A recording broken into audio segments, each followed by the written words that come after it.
Hi everybody, welcome back to the channel. Today I finally completed the DIY rudder assembly kit for my Old Town Sportsman 106 paddle only kayak, and I want to just kind of show you a few things of the last steps I did to complete the project.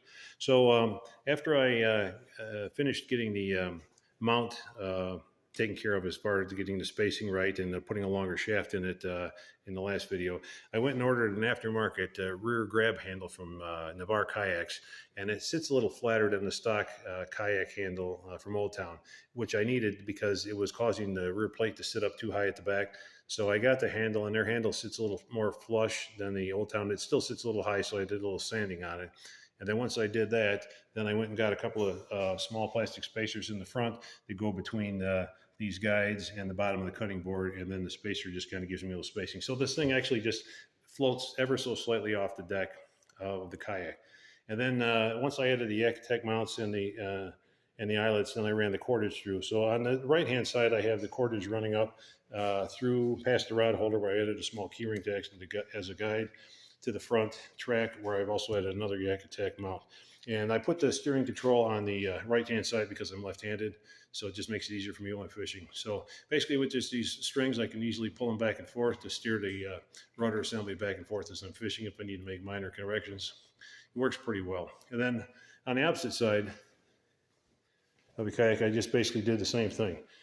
Small Yakatech system with an eyelet, another key ring here at the other rod holder at the back, and then another eyelet in the front. And basically this one is designed to raise and lower the rudder. Now, one thing I did run into is that the cordage that came with the rudder kit was a smaller diameter. I don't know if you can see it real good in the video here. This is aftermarket cordage I bought at Cabela's. It's a little thicker in diameter. And had I known that, I probably would have used the thinner cordage on the rudder assembly and the thicker cordage on the steering triangle, because what was happening was the cordage was kind of binding here at the plastic guide. And so I did open up the holes a little bit with a drill, but it's still like a two-hand job.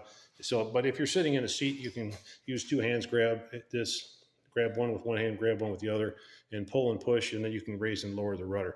Being that you're not going to be raising and lowering the rudder a lot, usually when you deploy and when you exit the water, it's not that big a deal. But I mean, if I wanted to make it work a little smoother, I'd have to get a little thinner cordage to run through it. But all in all, I'm very happy with the results. And what I like about the kit is I had to drill no holes in the kayak at all. I used all the existing mounting hardware that came with the kayak. So if I ever need to remove the system, basically it comes down to just removing the two screws here, the two wing nut assemblies, and this section will lift off completely. Then it's just a matter of unscrewing the key rings here and unscrewing the mounts at the front. And the whole assembly comes off in basically in kit form.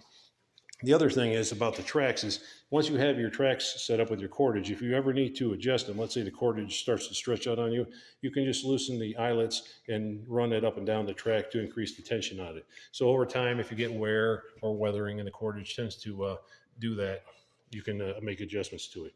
And you can even do them on the fly as you're fishing if there's an issue. So anyway, thank you everybody for sticking with me through all the videos on this. I appreciate it. And if you have an Old Town Sportsman and you're not happy getting, blown around by the wind in some places when you're fishing, you want to do something like this DIY. It's really a pretty easy project.